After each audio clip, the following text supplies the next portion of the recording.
Recording started there. All right, everybody. So now we are with Kunal, another expert from the company. You have to bear with me, Kunal, because I just met the founder today and I'm still pronouncing Sevsky, Yeah, Sevsky.com. So I'm still trying to get my pronunciation correct. But Larry was fantastic. He shared with us how he would tackle the problem number 16. So Kunal is going to mhm. help us with problem number or challenge number 3, which is about empowering social networks and with blockchain technology. And I'm just going to share my screen here to let all of us kind of uh, read with me as we look at the challenges. So let's find the challenge for empowering. Okay, that's the one.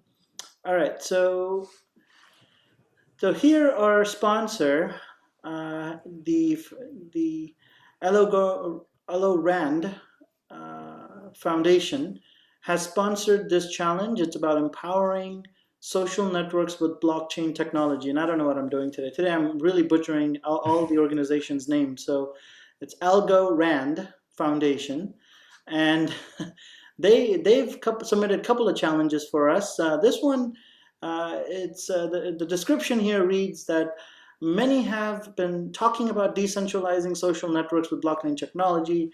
Although it is not easy to completely revolutionize social networks, several projects have been trying to add decentralized functions for social networks as plugins.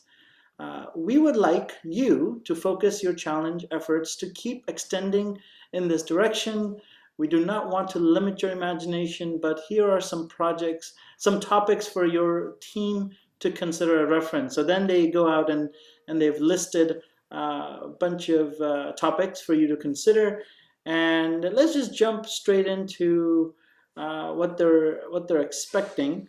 It is expected that at the end of the day, you could deliver the following pieces: a functional product prototype, a document or slides that introduce the idea and mechanism.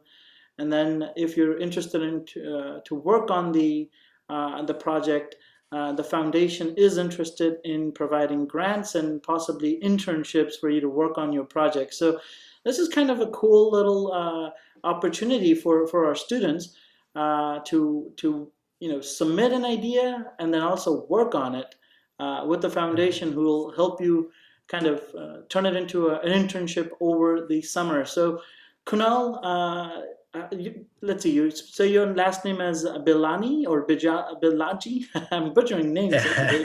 No, it's fine. It's Bijlani. Bijlani. Uh, yeah. Sometimes I'm not even able to say myself, Okay. so it's fine. I have a long last name as well, and I too have issues every now and then. But Kunal, help me out here. So we've got students from college and universities looking at this problems set, and now we're asking them to solve this. So tell us a little bit about you and what you do, and then what would you do if as an expert in this field, how would you tackle this? What guidance do you can you offer to our students?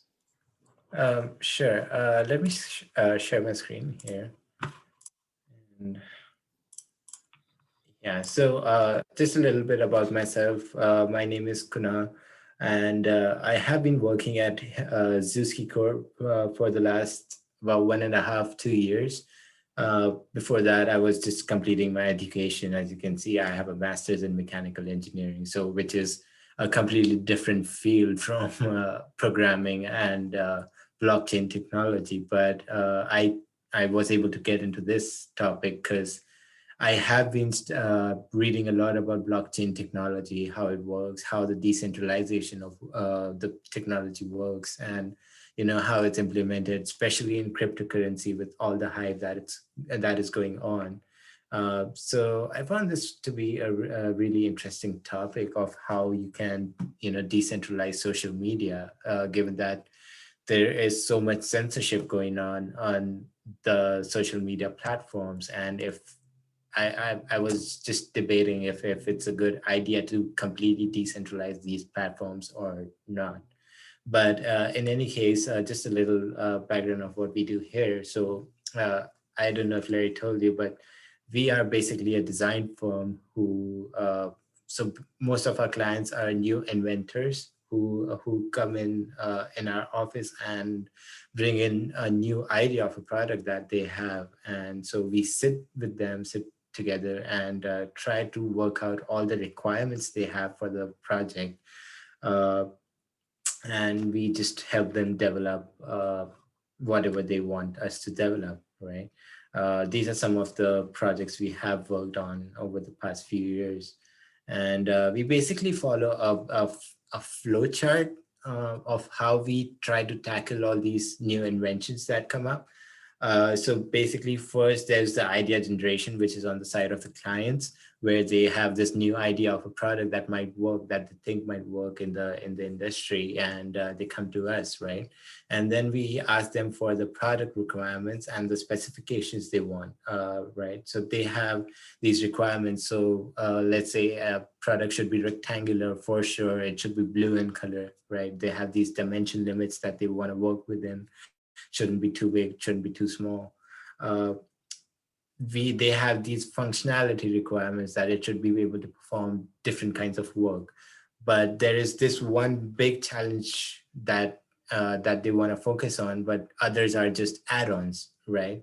The next step for us is just we sit together as a team and we brainstorm different ideas on how we should be able to achieve those requirements and specs that we have been given.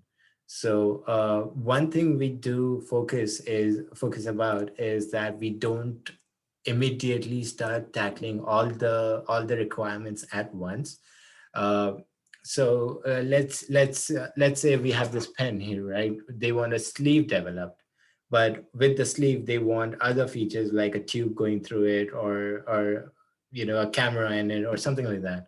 But the main problem is developing the sleeve, right? Making it manufacturable. So that's the biggest challenge we have. And other things are just add on. So what we do is we first focus on the big challenge, which is the sleeve, try to develop it, right? We conceptualize a few ideas that we think might work, and we create an initial prototype.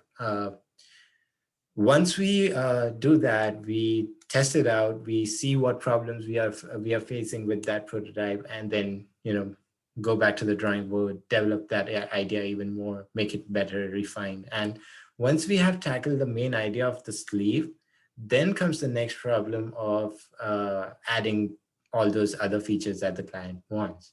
So I think this is a good example of how even in this challenge, the student should work, or how this challenge should be tackled. So basically, initially, we already had the general requirements from Algorand, right? They have this business challenge where they have given all the requirements they want, which is very generalized. It's not too focused. So, but in this case, then we have the product requirements, right? We need the what kind of product we want. So that they have given us the liberty to choose. They have given us a few ideas on how on what they would like for us to work on, but they haven't specified that we do need to work on just that part. So first thing I would do is get the team together, sit with them, discuss what kind of product we want to develop, right? Do we want to develop an app, just a website, or just integrate in the social media, for example, just for example, I'll say Facebook. uh, do we just want to add in another button on Facebook or something, right? And then we sit down and write the requirements that we have for our own project. So for example, if we have an app, the requirements would be, first of all, and I don't know if you saw, but in the requirements, they have asked us, let me pull it up here. So they did ask us to, if we want, we can use the algorithm blockchain, and they have given us some tools that we can use to develop that. Uh, Sorry, I don't know if you could see that. but they have given us some ideas on what we can use, or and tools we can use from their developer website, right? So we could use Kunal, that. Sorry, go ahead. sorry, I could not see your screen share beyond the PowerPoint. If you were Oh, sharing anything else, oh, sorry. Let me do it again. it was just a gray screen. Oh, sorry. So, you see it now? Yes, yes. Okay, okay, cool. So yeah, they have given us these tools that we can use from their website, developer.algorand.org, where uh, honestly, I looked at it, and they have a bunch of tools that we can use, so it just comes back to what we want to use for our own product. All these requirements would come up, we would write it down, and then think about the biggest challenge we would be facing, right? So if we have an app, the biggest challenge would be using Algorand's algorithm to maybe, I don't know what this will be used for, but maybe let's say for transactions. So the first challenge to tackle would be using Algorand's algorithm to generate transactions through our own app, right? uh, so this is how I would start about going, create the first app, integrate Algorand's algorithm with our app, try to have a cross connection between other platforms as well, where you can, not everyone would be having their Bitcoin or other cryptocurrencies on this wallet itself, or I don't know what this will be used for. So this is just an example, right? So this would be the way I would go. Just so it's not too much at once.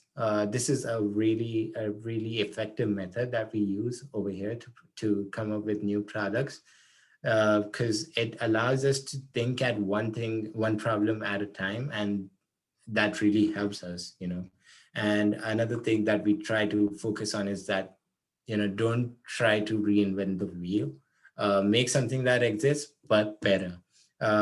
uh, a good example of this, I would say, is that we were working with a couple of students to develop a medical system, right?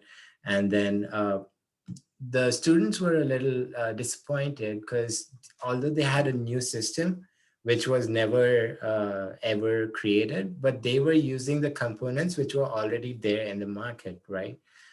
So they were a little disappointed that we are not inventing something new, we are just using whatever is there for the new system.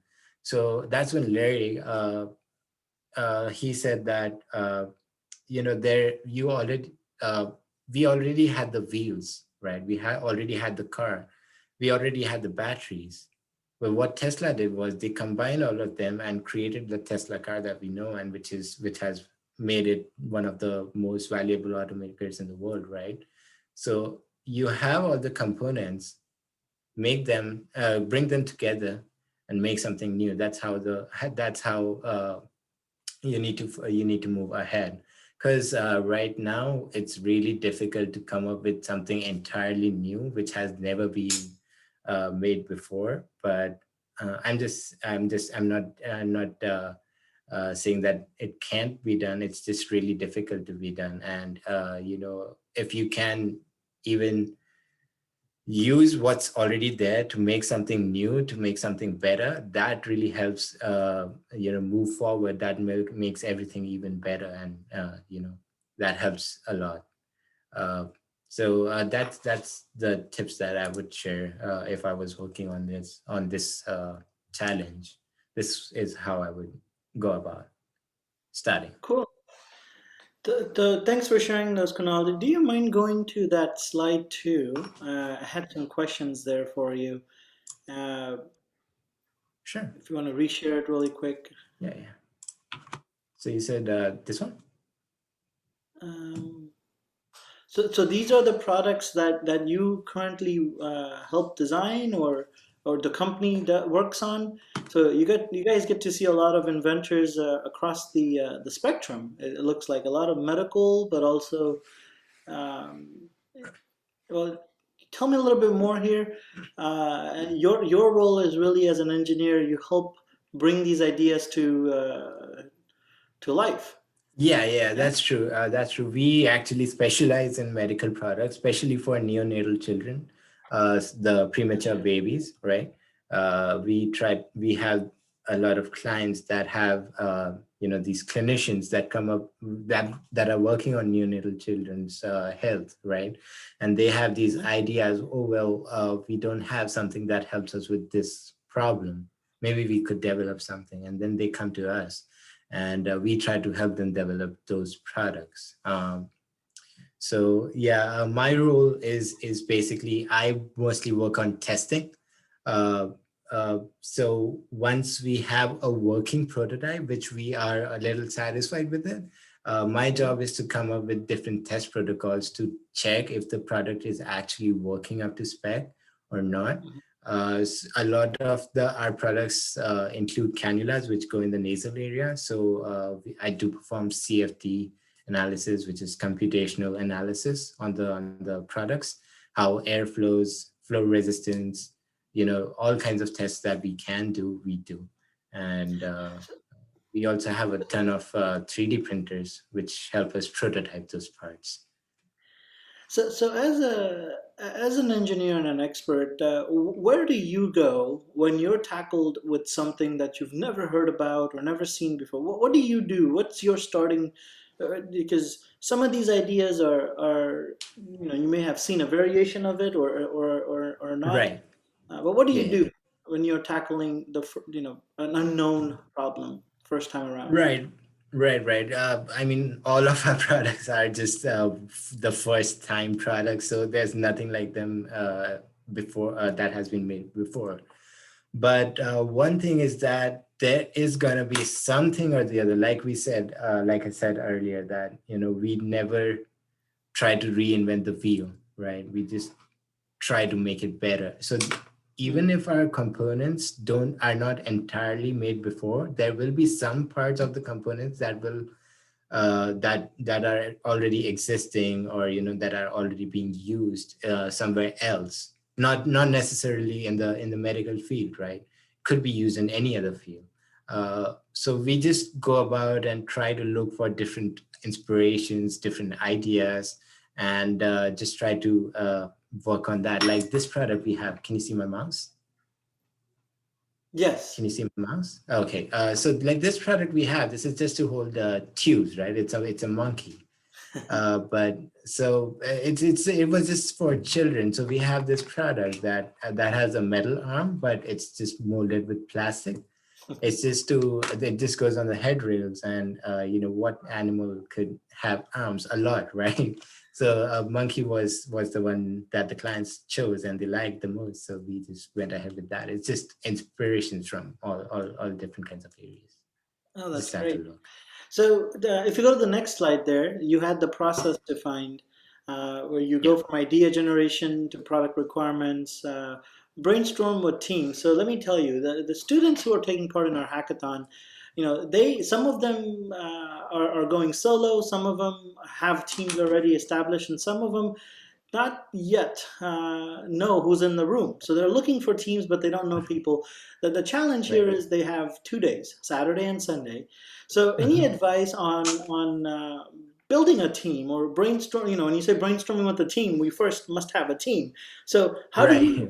how do you find team, or what should you be looking for? If you're a really good programmer, should you be looking for other programmers because both of you know what you're talking about, or should you be looking for non-programmers because you've already got one skill and you want Right. complementary or opposite? So what is your take on team building, and what should someone look for in this Um, short time?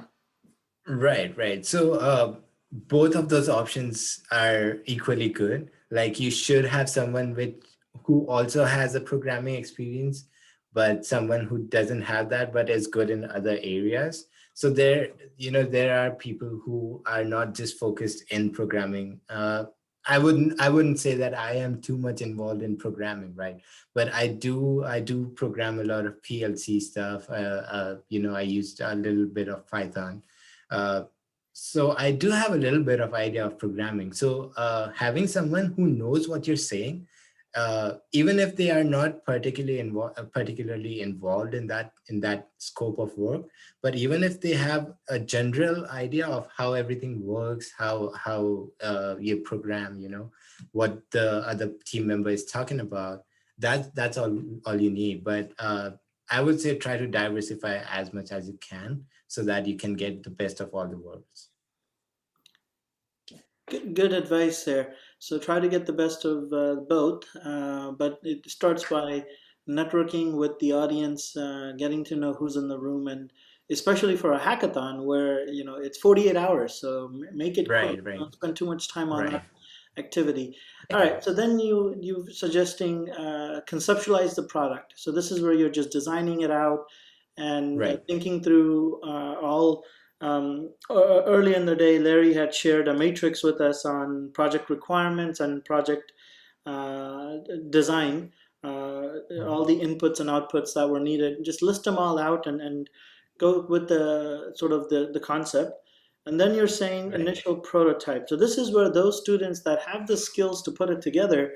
Yeah, In the case of challenge number 3 here, if you've been dabbling in using blockchain technology and you've maybe found an open source tool or a database that you can create a mock on, go ahead and do that. But if you don't, then keep this sort of a concept and submit the solution as a concept of how you can use blockchain technology towards empowering social networks. And when you think about right, social networks, you think about the LinkedIn's, the Facebooks, the Twitters of the world, as well as the PayPal's right, right, uh, all the tools that exist. But then uh, decentralizing them so they're not limited to one company.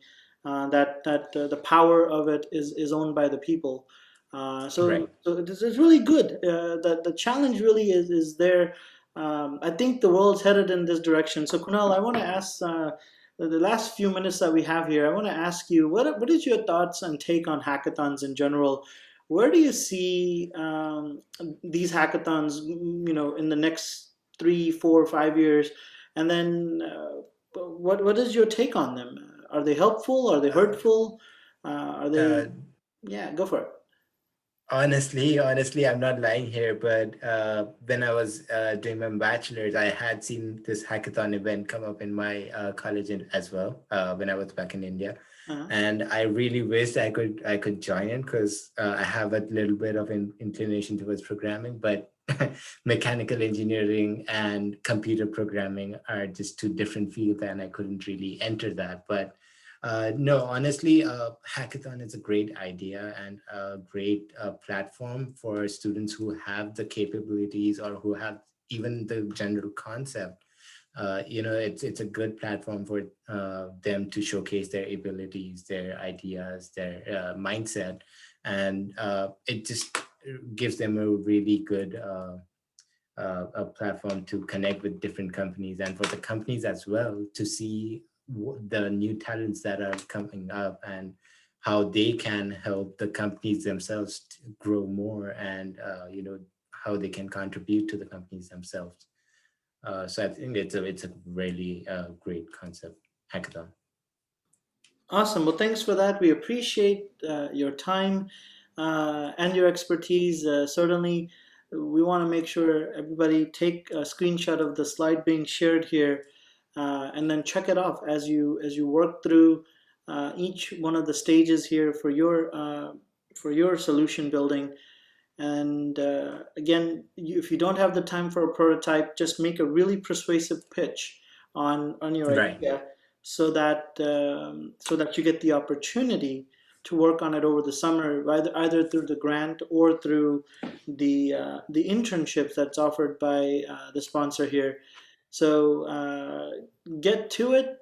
Do some research. There were some resources and references shared for this challenge, number 3. So go check those websites out, and also check out the developer.algorand.org, where all tools and documents regarding using the Algorand blockchain it is available for you there. So do your research, get as much information as you can, follow the process as defined by Kunal here, and submit your presentations or your prototypes by midnight Sunday night. And you are you've been given the advice by a mentor here, so follow it.